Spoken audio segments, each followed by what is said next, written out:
الحمد لله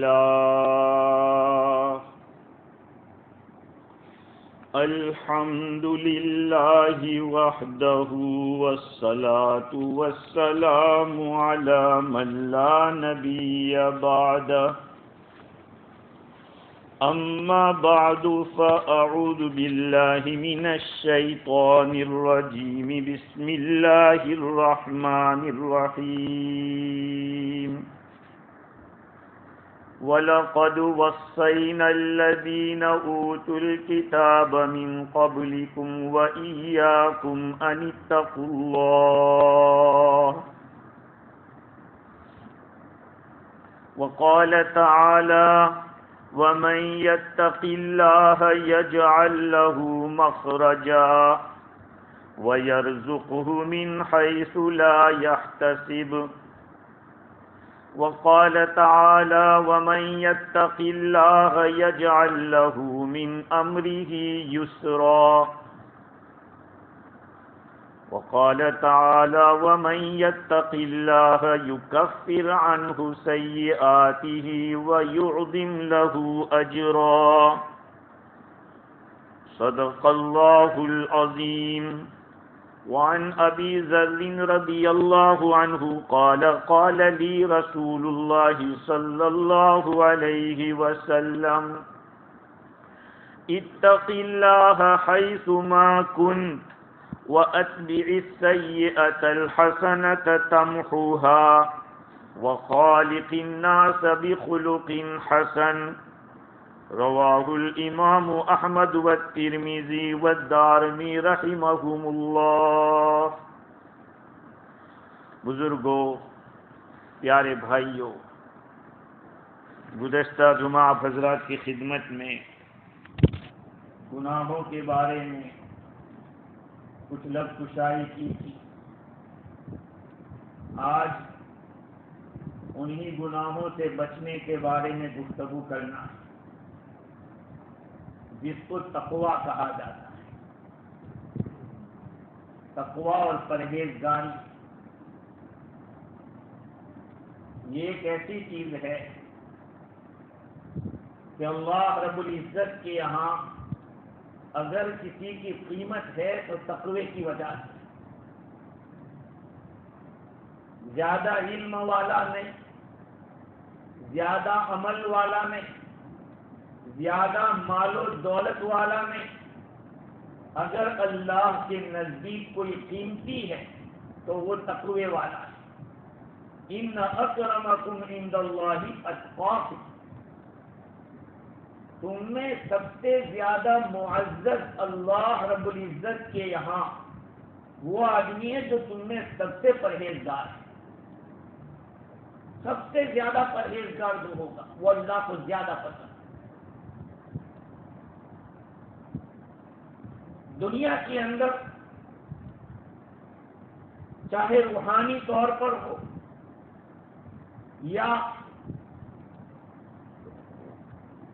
دنیا کے لحاظ سے ہو، جو آدمی پرہیزگار ہوتا ہے اس کا ایک دبدبہ ہوتا ہے، اس کا ایک رعب ہوتا ہے۔ قرآن مجید کے اندر تقریباً 250 سے زیادہ مرتبہ تقوی کا تذکرہ آیا ہے۔ یہاں تک کہ بعض آیات میں ایک ایک آیت میں 2 مرتبہ تقوی کا تذکرہ، بعض آیات میں ایک ایک آیت میں 3 مرتبہ تقوی کا تذکرہ۔ بہت نماز پڑھے اس کو تقویٰ کہتے، بہت روزے رکھتا اس کو کہتے، یا بہت زیادہ سخاوت کرتا ہو، بہت زیادہ زکات دیتا ہو، وہ تقوی والا نہیں، اس کا نام تقوی نہیں ہے۔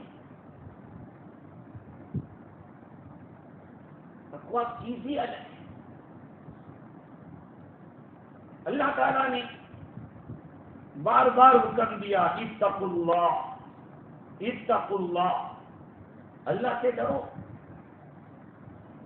بلکہ قرآن مجید کی سب سے آخری آیت جو اتری، سب سے آخری آیت وہ بھی تقوی کی تھی۔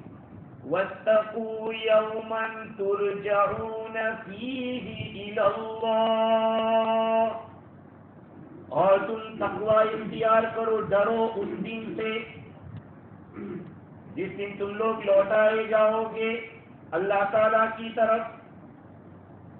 ثُمَّ تُوَفَّى كُلُّ نَفْسٍ مَا كَسَبَتْ وَهُمْ لَا يُظْلَمُونَ، پھر ہر جان کو ان کا پورا پورا بدلہ دیا جائے گا ان اعمال کا جو ان لوگوں نے کیے ہیں، اور ان پر ذرہ برابر ظلم نہیں ہوگا. یہ قرآن مجید کی نزول کے اعتبار سے، ریویلڈ ہونے کے اعتبار سے سب سے آخری آیت. اذا جاء نصر اللہ کہا تو وہ سورت ہے، پوری کی پوری سورت جو آخر میں نازل ہوئی وہ سورہ اذا جاء نصر اللہ ہے. لیکن آیت جو سب سے آخر میں نازل ہوئی وہ یہ آیت ہے. اور عجیب بات یہ ہے کہ اس آیت کو قرآن مجید میں اللہ رب العزت نے نماز کے بیان میں نہیں رکھا، زکوٰۃ کے بیان میں نہیں رکھا، روزے کے بیان میں نہیں رکھا، بلکہ اس کو وہاں پہ رکھا جہاں پر آپس کے ڈیلنگز ہوتے ہیں، آپس کے جو کاروبار ہوتے ہیں، معاملات ہوتے ہیں، وہاں پہ وَاتَّقُوا يَوْمًا تُرْجَعُونَ فِيهِ إِلَى اللَّهِ. آدمی کا تقویٰ نمازوں سے نہیں معلوم ہوتا، آدمی کا تقویٰ اس کے روزوں سے نہیں، اس کی سخاوت سے نہیں، اس کے معاملات سے پتہ چلتا ہے. ہاں، معاملات کا کیسا آدمی ہے. اللہ تعالیٰ نے اس آیت کو جو تقوی کی ہے، اللہ تعالیٰ کبھی یہ کہتا ہے کہ اس دن سے ڈرو، قیامت کے دن سے ڈرو، لیکن قیامت کے دن سے کیوں ڈرا رہا ہے؟ مجھے فیصلہ تو اسی کو کرنا ہے. اللہ تعالیٰ تو فیصلہ کرے گا. وَاتَّقُوا يَوْمًا لَا تَجْزِي نَفْسٌ عَن نَفْسٍ شَيْئًا، اس دن سے ڈرو جس دن ایک جان دوسری جان کی طرف سے کافی نہیں ہوگی. بار بار اللہ تعالیٰ نے تقوی اختیار کرو، تقوی. یا ایھا الذین آمنوا اتقوا اللہ ولتنظر نفس ما قدمت لغد واتقوا اللہ. ایک ہی آیت میں 2 مرتبہ. اے ایمان والو اللہ سے ڈرو، اور ہر ایک کو دیکھ لینا چاہے کہ کل کے لیے اس نے کیا کیا ہے، اور پھر فرمایا اللہ سے ڈرو. ان اللہ خبیر بما تعملون، جو کچھ تم کر رہے ہو اللہ باخبر ہے. بلی آنکھ بند کر کے دودھ پیتی ہے، کیا کرتی؟ آنکھ بند کر کے دودھ پیتی ہے بلی. کیا سوچتی ہے کہ کوئی مجھے دیکھتا ہے؟ جب اچانک سے ڈنڈا پڑتا ہے تو پتہ چلتا ہے کہ مجھے کسی نے دیکھا ہے. آج انسان بھی تنہائی میں ایسی ایسی برائیاں، ایسی ایسی غلطیاں کر رہا ہے، اور کیا سوچتا ہے کسی کو پتا. لیکن جب ڈنڈے پڑیں گے خدا تب پتہ چلے گا کہ یہ کس کی پڑ رہی ہے. ہاں، اس لیے کہا تقوی ظاہر میں نہیں ہوتا. میں تقوی بول دوں کیا ہوا؟ تنہائی میں تقوی ہوتا ہے. حضور اکرم صلی اللہ علیہ وسلم کا ارشاد حضرت ابو ذر غفاری رضی اللہ عنہ فرماتے ہیں، کیا فرماتے ہیں؟ مجھے حضور نے فرمایا، قال لی رسول اللہ صلی اللہ علیہ وسلم، مجھے اللہ کے رسول نے فرمایا، اتق اللہ حیثما کنت، تم جہاں کہیں رہو اللہ سے ڈرو، جہاں کہیں رہو اللہ سے ڈرو. لوگوں کے سامنے تو تقوی کی بات کر لینا، پرہیزگاری کی بات کر لینا اور تقوی اختیار کر لینا آسان ہے. بیوی کو 3 طلاق دے کر آدمی بیوی کے ساتھ رہ رہا ہے اور وہ سوچتا ہے کسی کو پتا نہیں. کہاں ہے تقوی؟ نکاح کے وقت تقوی بار بار نکاح پڑھانے والے نے پڑھا تھا. کیوں پڑھا تھا؟ اسی لیے تو پڑھا تھا کہ یہاں کوئی نہیں ہے، خدا ہی ہے. آدمی کیا سوچ رہا ہے کہ ارے ہم دونوں، کسی نے سنا تھوڑی ہم دونوں ہی ہیں. مفتیوں سے پوچھیے کہ طلاق کے لیے گواہ ہونا ضروری نہیں ہے. بندوق کی گولی ماری تو کسی کو بلانا ضرور تو لگے گی. مسائل ہیں میرے بھائیوں. پرہیزگاری، تقوی، یہی ایک چیز ہے جس سے یقین پیدا ہوتا ہے. یاد رکھ لو یہ بات، یقین پیدا ہوتا ہے تقوی سے. آپ اپنی پوری زندگی لگا دیں، چاہے مدرسے میں لگا دیں، چاہے دعوت میں لگا دیں، لیکن تقوی اور پرہیزگاری نہیں ہے، یقین پیدا نہیں ہوگا. ملا علی قاری رحمت اللہ علیہ نے اسی حدیث شریف کے نیچے تفصیل کے ساتھ لکھا اتق اللہ حیثما کنت. اس حدیث کے تحت ملا علی قاری رحمۃ اللہ علیہ فرماتے ہیں کہ تنہائی میں بھی تقوی اختیار کرو، خوشحالی میں بھی تقوی اختیار کرو، پریشانی کے حالم میں بھی تقوی اختیار کرو. آدمی خوشحال ہو اور پھر تقوی کی بات کرے اور تقوی اختیار کرے، ٹھیک ہے، لیکن حالات کہا سودی کاروبار کا اللہ نے منع کیا، قرآن میں حرام ہے. تھا کیا کرے گا، صبر سے کہا نئی گاڑی لینی ہے ہم کو، اگر سودی کاروبار نہیں کریں گے نئی گاڑی نہیں لے سکتے. تو اپنے دل کو سمجھائیے کہ جب سیکنڈ ہینڈ بھی لے گا تو کچھ چھوٹا نہیں ہو جائے گا، خدا کے حکم کے خلاف تو نہیں ہوگا. آج ہم اللہ کی مخالفت کرنے کے لیے کسی سے ڈرتے نہیں. اللہ کی مخالفت ہو رہی ہے تو دیکھا جائے گا خبر نہیں. اللہ تعالیٰ نے اس لیے تو کہا کہ میری سزا سے ڈرو، میرے سامنے قیامت کے دن جب تمہاری پیشی ہوگی اس وقت سے ڈرو، کیونکہ میں پکڑوں گا اس وقت. اس لیے ملا علی قاری رحمۃ اللہ علیہ فرماتے کہ التقوی اساس الدین، تقوی دین کی بنیاد ہے، فاؤنڈیشن ہے، دین کی بنیاد ہے. اور آگے فرما وَبِهِ يَرْتَقِي إِلَى مَرَاتِبِ الْيَقِينِ، تقوی ہی کے ذریعے یقین کے مراتب کو آدمی پہنچتا ہے. ہاں میں اگر پوری زندگی قرآن حفظ کراؤں یا پڑھاؤں یا کچھ بھی کرتا رہوں، لیکن میری زندگی میں تقوی اور پرہیزگاری نہیں، میں ترقی نہیں کرتا. ہاں اسی طرح سے چاہے آپ سوشل ورکر ہو اور کتنی زندگی لگا دی اس میں، لیکن پرہیزگاری آپ کے پاس نہیں، اللہ کا ڈر نہیں ہے، اللہ کی مخالفت سے بچ نہیں رہے، کوئی فائدہ نہیں. اسی طرح سے کل آپ ایسا بھی بتا رہے تھے، پوری زندگی چلے 4 مہینے آپ لگا دو، آپ کی زندگی میں کیا ہے؟ اگر تقوی آپ کے پاس نہیں ہے تو آپ کے پاس اگر تقوی نہیں ہے، اللہ کا ڈر نہیں ہے کہ مجھے اللہ دیکھ رہا ہے، میں غلط کر رہا ہوں اس کے اللہ مجھے پکڑے گا، یہ چیز اگر آپ کے پاس نہیں، چاہے آپ پوری زندگی لگا، آپ کو کیا حاصل ہے؟ لوگوں کو اگر آپ نے راستہ بتلا دیا، مل گیا، ہم کو فائدہ ہوگا، آپ کو کیا؟ اس لیے میرے بھائیوں، قرآن مجید میں 250 سے زیادہ مرتبہ تقوی کا تذکرہ ہے. ہاں ہم نے تقوی کیا سمجھ لیا؟ نماز پڑھ لیں، اچھے کپڑے پہن لیں یا کچھ شکل بنا لیں، اس کا نام تقوی نہیں ہے. یہ تو صرف تقوی کی شکلیں ہیں. حقیقت تقوی کیا ہے؟ اس کے لیے علماء کرام نے مختلف عبارتیں بیان کی. شاعر کیا کہتا ہے؟ خل الذنوب صغيرها وكبيرها ذاك التقى، خل الذنوب صغيرها وكبيرها ذاك التقى، واصنع كماش فوق أرض الشوك يحذر ما يرى، لا تحقرن صغيرة إن الجبال من الحصى. چھوٹے گناہ کو بھی چھوڑ دو اور بڑے گناہ کو بھی چھوڑ دو، یہی تقوی ہے، یہی تقوی ہے. چھوٹے گناہ کو چھوٹا نہیں، بڑا ہے، سب گناہ چھوڑو، یہ ہے تقوی اور پرہیزگاری.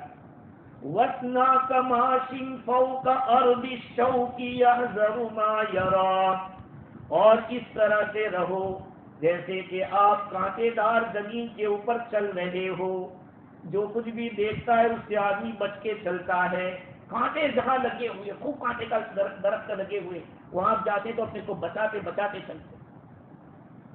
لا تحقرن صغیرۃ، چھوٹے گناہ کو چھوٹا مت سمجھنا. ان الجبال من الحصى، پہاڑ بھی چھوٹی چھوٹی کنکریوں سے بنا ہے. پہاڑ کس سے بن سکتے ہیں؟ چھوٹے چھوٹے کنکر سب جمع ہو جاتے ہیں تو پھر پہاڑ بن جاتے ہیں.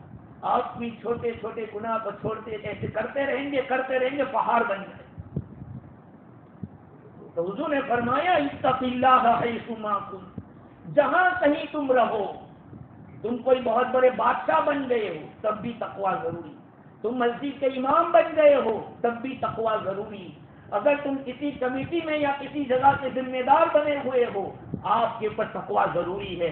آپ اگر طالب علم ہو، طالب علم کو بھی تقوی اختیار کرنا ضروری ہے. آپ کسی جگہ ورکر ہو، کسی کی ماتحتی میں کام کر رہے ہو، آپ کے اوپر تقوی ضروری ہے. یہاں تک کہ اپنی بیوی کے ساتھ آدمی مشغول ہے لیکن دوسری کا خیال کر کے کر رہا ہے، زنا کر رہا ہے. کسی اور عورت کے خیال کے ساتھ اپنی بیوی کے ساتھ مشغول ہوتے ہوئے بھی وہ زنا میں. کیوں؟ اس لیے کہ تقوی نہیں ہے، دل کے اندر دوسرے کا خیال لے کے کام کرتے ہیں. میرے بھائیوں، اصلی چیز تقوی اور پرہیزگاری ہے. یہی ایک طاقتور چیز ہے جس کا ایک رعب ہوتا ہے، جس کا ایک دبدبا ہوتا ہے، جس کے کئی فوائد ہیں. دنیا چاہے اس کی قیمت نہ سمجھتی ہو لیکن عند اللہ اس کا ایک بہت بڑا مقام ہے. تو حضور نے فرمایا اتق اللہ حیث ما کنت، تم جہاں کہیں بھی رہو اللہ سے ڈرو، تقوی اختیار کرو. اور آگے فرمایا وَأَتْبِعِ السَّيِّئَةَ الْحَسَنَةَ تَمْحُوهَا، اور برائی کے بعد بھلائی کر لیا کرو. دیکھو مختصر سی حدیث ہے لیکن اس میں میننگ بہت ڈیپ ہے. یہ عرب عالم نے کہا کہ حدیث عظیم وجیز الالفاظ جمع فیہ رسول اللہ صلی اللہ علیہ وسلم بین حق اللہ و بین حقوق العباد. یہ چھوٹی سی حدیث ہے لیکن اس میں اللہ کے حقوق بھی جمع کر دیے اور بندوں کے حقوق کو بھی جمع کر دیے. جب کبھی گناہ ہو جائے تو اس کے بعد نیکی کر لیا. جس طرح کا گناہ ہے اس طرح کی نیکی. اگر کھلے عام گناہ کیا ہے تو کھلے عام نیکی کرو. کسی کو غیبت آپ نے کھلے عام کی ہے تو آپ کو کھلے عام معافی مانگنی پڑے گی. ہاں اگر آپ نے چپکے چپکے یہ کیا ہے تو آپ کو چپکے چپکے توبہ کرنی پڑے گی. لیکن حضور نے فرمایا کہ جب برائی ہو جائے تو نیکی کر لیا کرو، اس لیے کہ تم ہوا وہ نیکی اس کو مٹا دے گی. وَخَالِقِ النَّاسَ بِخُلُقٍ حَسَنٍ، حضور فرماتے ہیں کہ لوگوں کے ساتھ اچھے اخلاق سے پیش آؤ. لوگوں کے ساتھ اچھے اخلاق. اچھے اخلاق کس کا نام ہے؟ کسی کو راحت پہنچانا نہیں، دوسرے کو راحت پہنچانا، خود تکلیف میں رہنا. ہاں دوسرے کی تکلیف کو برداشت کرنا یہ بہت بڑے اچھے اخلاق ہیں. راحت پہنچا دینا تو ٹھیک ہے لیکن دوسرے کی طرف سے آنے والی تکلیف کو برداشت کرنا یہ بڑے اچھے اخلاق ہیں.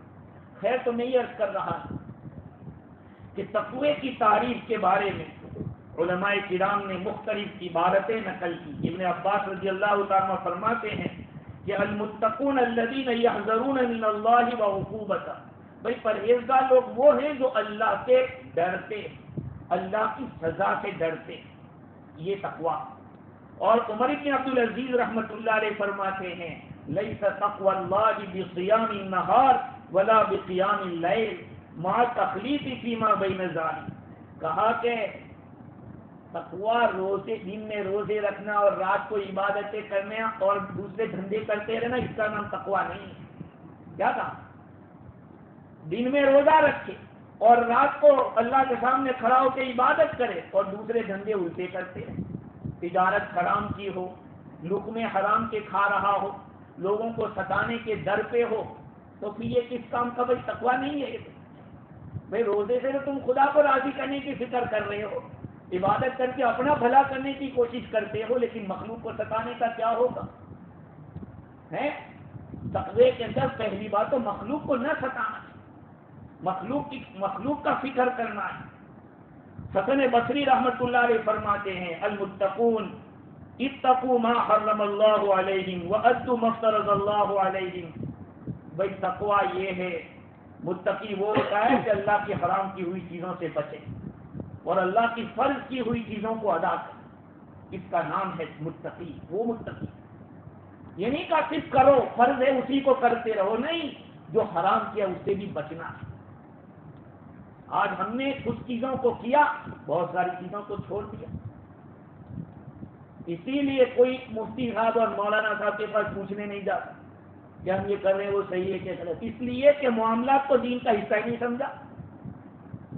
حالانکہ جو 5 بڑے شعبے کہے جاتے ہیں، عقائد، عبادات، معاملات، معاشرت اور اخلاق، یہ دین کے 5 شعبے ہیں اور اس کے پیچھے سب ساری چیزیں آئے گی. معاملات کے اندر آپ کسی کے کرائے پہ ہو، کسی کی گاڑی آپ چلا رہے ہو یا کسی کے آپ کام کر رہے ہو، یہ ساری چیزیں آئے گی معاملات میں. معاشرت بیوی بچوں کے ساتھ کیسے رہنا ہے، پڑوسی کے ساتھ کیسے رہنا ہے، ماں باپ کے ساتھ کیسا سلوک کرنا ہے، یہ سب معاشرت، اخلاق سب کے ساتھ ہمیں کس طرح سے رہنا ہے۔ عقائد اور عبادت، عبادت اللہ تعالیٰ کے ساتھ، عقائد کیا بتائیں آپ کو، اس میں 5 بڑے بڑے شعبے ہیں۔ عمران خان چاہے اپنی جگہ حق پہ ہو یا کچھ بھی ہو، لیکن نبی تو نہیں کہہ سکتے، نعوذ باللہ، حضور کے بعد کوئی نبی نہیں۔ کوئی کتنا اونچا کام کر لے تو کیا اس کو کچھ بھی کہہ سکتے؟ یہ وہ دور آ چکا ہے، یصبح الرجل مؤمنا ویمسی کافرا، آدمی صبح کرے گا مومن ہونے میں، شام ہوتے ہوتے کافر ہو جائے گا۔ کیا کیا باتیں اناپ شناپ اس طرح کی باتیں آ رہی ہے، مسلمان کہہ رہے ہیں نعوذ باللہ اس کے ساتھ رہنے والے صحابہ اور یہ وہ، ہاں دماغ آیا لوگوں کا، عقلیں ماری گئی، عقائد ہیں۔ دیکھو یہ امام عالی مقام ابو حنیفہ رحمۃ اللہ علیہ فرماتے کہ حضور صلی اللہ علیہ وسلم کے بعد کوئی اگر یوں کہے کہ میں نبی ہوں، اس سے یہ پوچھنا بھی جائز نہیں کہ تیرے پاس کون سی نشانی ہے، تیری نبوت کی دلیل کیا ہے، کہ یہ بھی پوچھنا جائز ہے، یہ بھی حرام، اس لیے کہ حضور کے بعد کوئی نبی ہو ہی نہیں سکتا، اس لیے یہ سوال بھی نہیں ہو سکتا۔ یہ ہمارے عقائد آج 15ویں صدی کا مسلمان کہاں چلا گئے، جو چاہے بول دے، وہ جو چاہے کہہ دے، اور جو کہے گا وہ ہو جائے گا۔ میرے بھائیو، ان 5 شعبوں کے اندر ہم کامل ہوں گے تب جا کے تقوی کا وجود ہوگا۔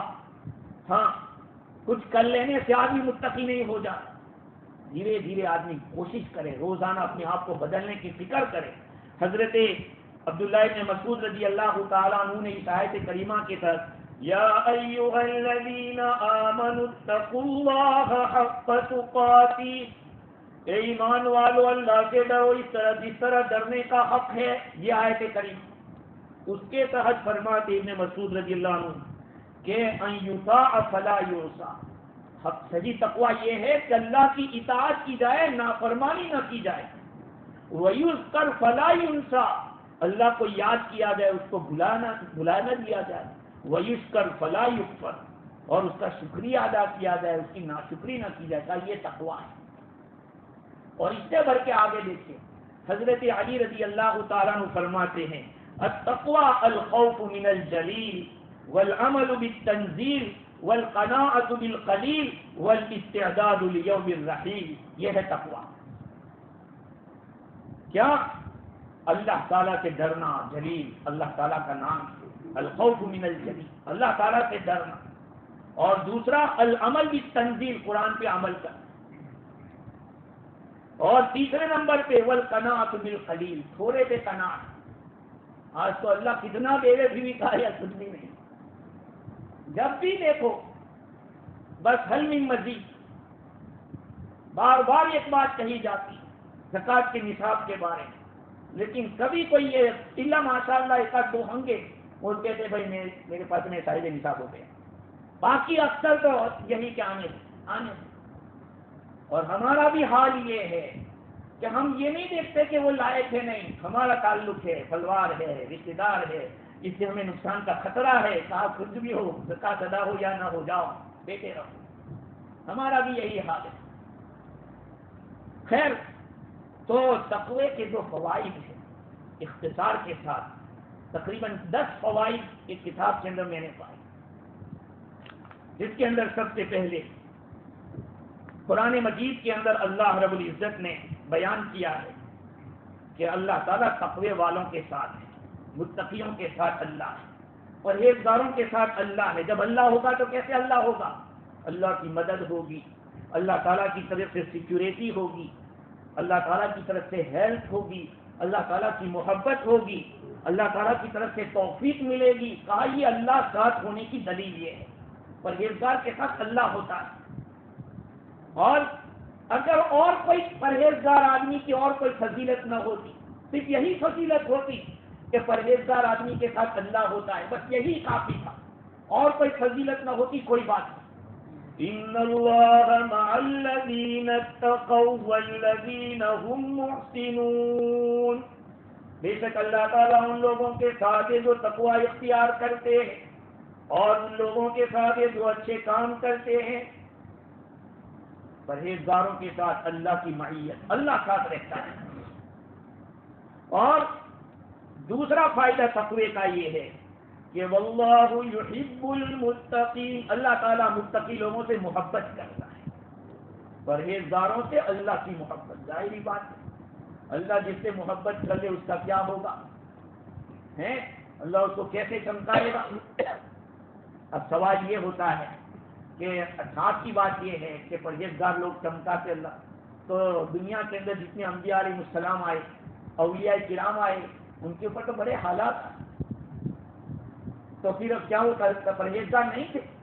وہ اعلیٰ درجے کے پرہیزگار تھے، لیکن حضور صلی اللہ علیہ وسلم نے اپنی اختیار سے فقیری کو اختیار کیا۔ اللہ کے نبی کے دل کے اندر غنا تھا، جیب میں چاہے پیسہ نہ تھا، جیب چاہے مال سے خالی تھا، لیکن دل حضور کا غنا سے بھرا ہوا تھا، اور اللہ کے نبی نے خود اختیار کیا تھا کہ میرا جیب خالی رہے۔ ہاں، تو اولیاء کرام اور انبیاء علیہ السلام سب سے اوپر، وہ اس لیے دنیا میں حالات کے شکار رہے کہ اللہ رب العزت ان کو وہاں بھی لینا چاہتا ہے، اور دنیا کے اندر اللہ تعالیٰ جن سے محبت کرتا ہے ان کو ایسے حالات میں رکھتا ہے۔ ہاں، ان کو اللہ تعالیٰ اسی طرح کرکی میں، تکلیف میں، پریشانی میں رکھتا ہے۔ نمبر 3، اللہ رب العزت تقوی اختیار کرنے والوں کے گناہ کو معاف کر دیتے ہیں۔ یا ایھا الذین آمنوا ان تتقوا اللہ یجعل لکم فرقانا ویکفر عنکم سیئاتکم ویغفر لکم واللہ ذو الفضل العظیم۔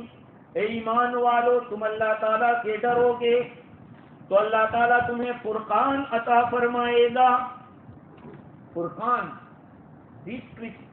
ڈسکرمنیشن، یعنی ایسی ایبلٹی جو رائٹ اور رانگ کو بتلا سکے، یہی کہتے ہیں ڈسکرمنیشن۔ ہاں، ڈسکرمنیشن کے معنی ہے آدمی فرق کرے حق کیا ہے باطل کیا ہے، یہ تقوی سے ملتا ہے، کتابیں پڑھنے سے یہ چیز نہیں ملتی۔ ہاں، یہ چیز پرہیزگاری سے ملتی ہے۔ ہاں، ڈسکرمنیشن، اللہ تعالیٰ نے قرآن پاک میں فرمایا کہ اگر تقوی اختیار کرو گے تو میں تمہیں اس صفت سے نوازوں، اور آگے فرمایا تمہارے گناہ معاف کر دوں گا اور تمہاری مغفرت کر دوں گا۔ یہ ساری چیزیں تقوی کی بنیاد سے۔ اور تقوی کے فوائد میں سب سے بڑا فائدہ یہ ہے کہ اللہ تعالیٰ نکلنے کے راستے پیدا کرے گا۔ ہاں، وَمَن يَتَّقِ اللَّهَ يَجْعَل لَّهُ مَخْرَجًا، جو آدمی اللہ تعالیٰ سے ڈرے گا اللہ تعالیٰ اس کے لیے نکلنے کے راستے پیدا کرے گا۔ وَيَرْزُقْهُ مِنْ حَيْثُ لَا يَحْتَسِبُ، اور ایسی جگہ سے رزق عطا فرمائے گا کہ اس کو گمان بھی نہیں ہوگا۔ تقوی کی بنیاد، آپ نمازیں بھی پڑھتے رہو، تسبیحات بھی کرتے رہو، اور گشت بھی کرتے رہو سارے، لیکن جو شریعت نے حرام کیا ہے وہ پی رہے ہیں، وہ کھا رہے، آپ دوسروں کو ستا رہے ہیں، تو پھر آپ کو کیسے فائدہ ہوگا؟ تقوی نہیں ہے، عبادت تو آپ کر رہے ہیں، عمل تو کر رہے ہیں، لیکن بغیر تقوی کے کر رہے ہیں، اور اللہ تعالیٰ قبول کس کا کرتا ہے؟ انما يتقبل اللہ من المتقین، اللہ تعالیٰ پرہیزگاروں سے قبول کرتا ہے۔ حابیل اور قابیل کے قصے کے اندر یہ آیت کریمہ اللہ تعالیٰ نے بیان کی۔ تو جو آدمی پرہیزگاری اختیار کرتا ہے اللہ رب العزت اس کے لیے نکلنے کے راستے پیدا کرتا ہے۔ تفسیر روح البیان کے اندر حضرت عمر رضی اللہ تعالیٰ عنہ کی خلافت کے زمانے کا ایک واقعہ بیان کیا، سمجھنے کے لائق، میں نے بھی پہلی دفعہ اس کو پڑھا ہے۔ ہوا یہ کہ آپ کے خلافت کے زمانے میں ایک آدمی آیا اور آپ سے درخواست کی کہ مجھے آپ گورنر بنا دیجیے تاکہ خلافت کے جو آفس ہے اس کے اندر میں کام کروں گا۔ حضرت عمر رضی اللہ عنہ نے فرمایا کہ قرآن جانتے ہو؟ تم قرآن جانتے ہو؟ اس آدمی کو یہ سوال کیا، قرآن جانتے؟ کہا نہیں جانتا، اس لیے کہ میں نے سیکھا ہی نہیں، نیا مختام میں نے سیکھا نہیں اس کو۔ حضرت عمر رضی اللہ عنہ نے فرمایا کہ ماں عمل بکتے ندیم کہ قرآن نہ ڈال، ہم ایسوں کو گورنر نہیں بناتے جو قرآن نہیں جانتے. کیا کہا؟ ہم ایسوں کو گورنر نہیں بناتے جو قرآن نہ جانتے ہو. آج ہمارے یہاں دیکھ لیجئے, مسلم ملکوں میں بھی دیکھ لیجئے, قرآن کی بات بیسک چیزیں معلوم نہیں. آج پوری دنیا کے اندر چاہے مساجد ہو, مدارس ہو, چاہے مسلمانوں کی اس طرح کی سوسائٹیاں ہو یا اس طرح کے جو سینٹرز ہو, سب سے بڑا جو جاہل ہوگا وہی بڑا ہوگا. قرآن, ارے قرآن کی بات, آپ کے حالات ایسے کہ لوگوں کو لے کر چلنا ہے. حضرت عمر نے فرمایا کہ نہیں, قرآن نہیں جانتے ہم نہیں دیں گے تم کو. اس آدمی کی دل کے اوپر بڑی چوٹ پڑی, چوٹ لگی اس کو. اچھا ٹھیک ہے. یہ آدمی وہاں سے چلا گیا اور اس کے بعد اس نے قرآن سیکھنا شروع کیا اور اتنی محنت کی اس نے, اتنی محنت کی کہ پورا قرآن اس نے یاد کر لیا. ہاں, اور قرآن یاد کرنے کے بعد اب اس نے محسوس نہیں کیا کہ مجھے جانا چاہیے کہ اچھا میں یاد کر لیا, چلو اب مجھے کام دو. کیوں؟ اس لیے کہ کام کے اوپر تو ان کو جاب ملنے والا تھا. دیکھو, حضرت امام ابو حنیفہ رحمۃ اللہ علیہ کی خدمت میں امام محمد بن حسن شیبانی رحمۃ اللہ علیہ کوئی مسئلہ پوچھنے کے لیے گئے. آپ نے جواب دے دیا, لمبا واقعہ ہے. تو آپ نے پوچھا کہ قرآن یاد کیا؟ کہا نہیں. کہا قرآن یاد کرو. تو وہ قرآن یاد کرنے گئے اور تقریباً 14 دن کے اندر پورا قرآن حفظ کر کے آ گئے. 14 days میں قرآن جب یاد کر کے آئے, حضرت امام ابو حنیفہ رحمۃ اللہ علیہ نے پوچھا, ادھر ادھر سے سب برابر جواب دیے. پھر ان کو اسٹوڈنٹ بنا لیا, اپنا اسٹوڈنٹ بنایا. ان کو تو علم حاصل کرنا تھا, اس لیے دوبارہ گئے. لیکن حضرت عمر رضی اللہ عنہ کے زمانے میں جو آدمی گورنری لینے کے لیے گیا تھا, اس کو فرمایا کہ قرآن نہیں جانتے, ہم قرآن نہیں جانتے, ان کو کچھ نہیں دیں گے. آج ہمارا حال قرآن کے ساتھ کیا ہے میرے بھائیوں؟ رمضان کے مہینے میں دکھتا ہے 2-3 قرآن کھول کے بیٹھتے ہیں اور باتیں ہم بڑی بڑی کرتے ہیں جیسے پوری دنیا کا علم انہی کے پاس ہے. جس کے پاس قرآن کا علم نہیں اس کے پاس کچھ بھی نہیں. ہاں, حضرت عمر رضی اللہ عنہ نے منع کر دیا کہ ہم تو اس کو گورنر نہیں بنائیں گے. یہ آدمی گیا, قرآن سیکھا, کہا مجھے نہیں جانا ہے حضرت عمر کے پاس. حضرت عمر رضی اللہ تعالیٰ عنہ ایک مرتبہ گزرتے گزرتے اس آدمی کے پاس گئے. کہا یار تم تو آئے ہی نہیں, دیکھ لیا. کہا یار تم نے ہم کو چھوڑ دیا. کہا کہ آپ ایسے آدمی تو نہیں ہے کہ آپ کو چھوڑا جائے, لیکن بات یہ ہوئی کہ میں نے قرآن سیکھ لیا ہے اور قرآن مجید کی ایک آیت میں نے پڑھی ہے جس سے مجھے پتا چلا کہ اب آپ کے پاس آنے کی مجھے ضرورت نہیں ہے. بھائی کون سی آیت تو نے ایسی سیکھ لی جو تیرے دل میں اتنی اثر کر گئی؟ کہا وَمَن يَتَّقِ اللَّهَ يَجْعَل لَّهُ مَخْرَجًا وَيَرْزُقْهُ مِنْ حَيْثُ لَا يَحْتَسِبُ. جو آدمی اللہ تعالیٰ سے ڈرے گا, اللہ اس کے لیے نکلنے کے راستے بنائے گا اور ایسی جگہ سے رزق عطا فرمائے گا جہاں کا گمان بھی نہیں ہوگا. آج قرآن سائٹ سے کیا کیا ڈگری ہے, یہ ہے وہ. اچھا ٹھیک ہے, قرآن مسلمان بھی, اور مسلمان اپنے یہاں رکھے تو الگ بات ہے, لیکن ہمارے تو مدارس میں بھی, مساجد میں بھی اور دینی جتنی سنستھائیں اس میں بھی جو کام کرنے والے ہوں گے اس کو یہ کبھی نہیں پوچھا جائے گا کہ تم کتنے دیندار ہو, تمہارے اندر دینداری کتنی ہے, تم کتنی نمازیں پڑھتے ہو, تم کتنی سورتیں جانتے ہو, تم قرآن کتنا پڑھتے ہو. کبھی نہیں. کیوں؟ اس کی ضرورت کہاں؟ دین کے کام میں بھی دینداروں کی ضرورت نہیں. مر جانا چاہیے ہم لوگوں کو. ہم دین کے معاملے میں اتنے گر گئے. حضرت عمر رضی اللہ عنہ گورنر بنانے کے لیے قرآن پڑھنا ضروری قرار رہے. اچھا, ایک اور واقعہ سناؤں کہ ایک صحابی ہے, ان کے بیٹے کو مشرکوں نے قید کر دیا. حضرت عوف بن مالک اشجعی رضی اللہ تعالیٰ عنہ, یہ صحابی رسول ہے. ان کے بیٹے کو مشرکین نے قید کر دیا، اور قید کرنے کے بعد جن کے بیٹے کا نام تقریباً سالم تھا، یہ حضور اکرم صلی اللہ علیہ وسلم کے پاس آئے اور شکایت کی کہ حضور میرے بیٹے کو انہوں نے بند کر دیا ہے مشرکین نے، اور دوسری بات یہ کہ ہمارے پاس تو کھانے پینے کے پھاپے کچھ ہے ہی نہیں، کیا کریں؟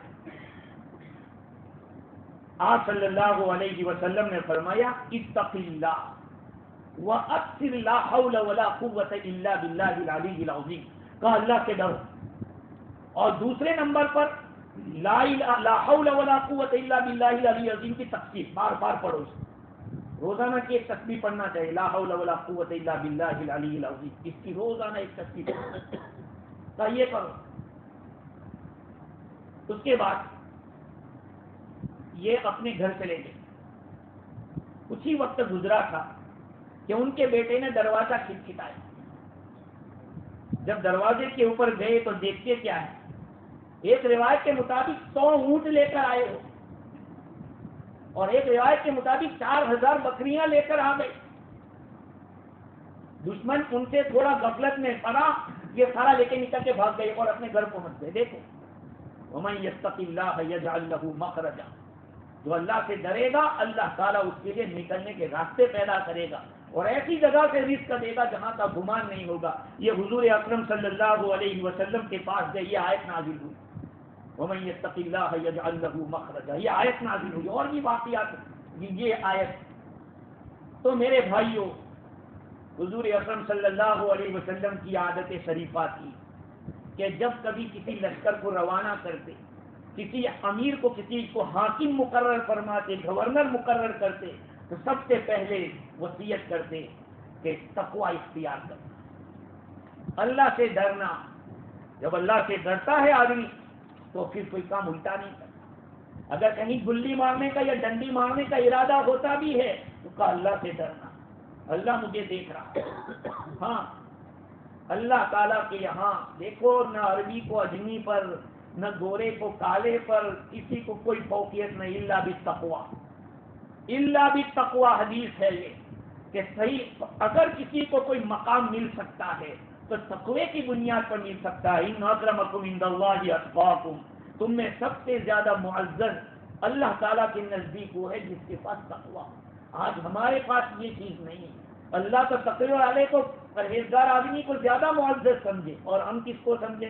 جس کا نام ہو، جس کے پاس پیسے ہو، جس کے پاس پراپرٹیاں ہو، جو ذرا گالیاں زیادہ بولتا ہو اور ذرا اناپ شناپ بولتا ہو، اس کو زیادہ ہم سمجھتے کہ ہاں یاد دیکھو یاد، یہ قیامت کی نشانی ہے کہ قیامت سے پہلے لوگوں کا اکرام اس لیے ہوگا کہ اس کے سر سے بچنا ہے کہ یار چھوڑو یار، کبھی کبھی ایسوں کو بھی سلام کرنا پڑتا ہے۔ یہ قیامت کی نشانی ہے کہ قیامت سے پہلے پہلے ایسا ہوگا۔ میرے بھائیوں، نماز، روزہ، زکوٰۃ سب اپنی جگہ پر عبادت ہے۔ داؤد سائی رحمۃ اللہ علیہ کا ایک واقعہ تقریباً مرقات کے اندر شرح مشکات میں لکھا ہے، وہ فرماتے ہیں کہ ایک مرتبہ قبرستان کے اندر سے وہ گزر رہے تھے تو آپ نے کیا دیکھا کہ ایک آدمی بول رہا ہے کہ علم عزت کی، علم عزت کی، میں نے زکوٰۃ نہیں دی، علم اصم، کیا میں نے روزے نہیں رکھے تھے، اور یہ کہہ رہا تھا علم اصلی، کیا میں نے نمازیں نہیں پڑھی تھی۔ تو کہا کہ سب کچھ کیا تھا لیکن پرہیزگاری نہیں تھی، تقوی نہیں تھا۔ تقوی والی چیز جو چیز چاہیے تھی وہ چیز نہیں تھی۔ نماز اپنی جگہ، روزہ اپنی جگہ، زکوٰۃ اپنی جگہ۔ میرے بھائیوں، جب تک تقوی نہیں ہوگا، جب تک پرہیزگاری نہیں ہوگی، اللہ رب العزت کے یہاں کوئی مقام نہیں ملے گا، کوئی عزت نہیں ہوگی۔ ہاں، کبھی کبھار نماز پڑھ لینا، کبھی روزے رکھ لینا، یہ آسان ہے، لیکن حقوق العباد کے اندر احتیاط کرنا، بندوں کے حقوق کے بارے میں ڈرتے رہنا، یہ بہت ہی اہم چیز ہے۔ ایک بزرگ کے بارے میں لکھا ہے کہ ان کو خواب میں دیکھا گیا کہ کیسی گزری، کسی نے پوچھا تو بتلاتے ہیں کہ اللہ تعالیٰ نے میری مغفرت تو کر دی، میرے ساتھ احسان کا معاملہ تو کیا، لیکن ایک بات ایسی ہو گئی کہ میں روزے سے تھا اور روزے کی حالت میں اپنے دوست کی دکان کے اوپر گیا تھا، وہاں گیہوں کا دانہ میں نے لیا اور اس پہ سے مسل دیا، اور مجھے یاد آیا کہ یہ تو میرا نہیں، میں نے وہیں پہ پھینک دیا اور میں پھر چل دیا۔ کہا کہ میری نیکی میں سے اتنا حصہ لے لیا گیا جتنا میں نے اس کی اجازت کے بغیر وہ گیہوں کا دانہ مسلا تھا، کہا اتنا عوض میری نیکیوں میں سے نکالا گیا۔ آپ سوچئے اللہ تعالیٰ کے یہاں انصاف ہے، بندوں کے پاس انصاف نہیں ہے۔ اللہ تعالیٰ کے یہاں رتی کا حساب ہوگا، رتی بہت چھوٹا ایک وزن ہوتا ہے، اس کا بھی حساب ہوگا۔ اس لیے میرے بھائیوں یاد رکھو، ہمیشہ ایک بات یاد رکھو، بندہ اگر اللہ کا کتنا گنہگار ہو لیکن کسی بندے کا گنہگار ہو، یہ بہت بھاری پڑ جائے گا، بہت بھاری پڑ جائے گا۔ اس لیے اپنی آخرت کو بنانے کے لیے تقوی اور پرہیزگاری ضروری ہے۔ یہ نہیں ہے کہ نماز کی اہمیت میں ختم کر رہا ہوں، نہیں، وہ تو ہے ہی فرض اپنی جگہ، اور سب سے پہلی پوچھ بھی نماز کی ہوگی، لیکن یاد رکھو اللہ اس کو معاف کر سکتا ہے کہ میں معاف کر دے، میرا معاملہ ہے، لیکن بندوں کا جو معاملہ ہے اللہ تعالیٰ فرماتے کہ میں معاف نہیں کروں۔ تم جانو تمہارا کام جانے، آپس کے مسئلے تم آپس میں نمٹ لو۔ اس لیے میرے بھائیوں تقوی اور پرہیزگاری کے بغیر کام چلنے والا نہیں ہے۔ ہم یہ سوچ لیں کہ نماز پڑھ رہے ہیں پھر کچھ بھی کرتے رہیں، ایسا نہیں چلے گا۔ ہاں، اپنی ذمہ داریاں، اپنی بیوی کے حقوق ادا کرنے، پڑوسیوں کے حقوق ادا کرنے، مسلمانوں کے حقوق ادا کرنے، یہ نہیں کہ ان کے حقوق کو ہم دبا کر نماز پڑھ رہے اور سوچ رہے کہ اللہ کو راضی کر رہے۔ اللہ تعالیٰ مجھے بھی اور آپ کو بھی صحیح سمجھ عطا فرماوے اور تقوی اور پرہیزگاری کی زندگی عطا فرماوے۔ وآخر دعوانا ان الحمد للہ رب العالمین۔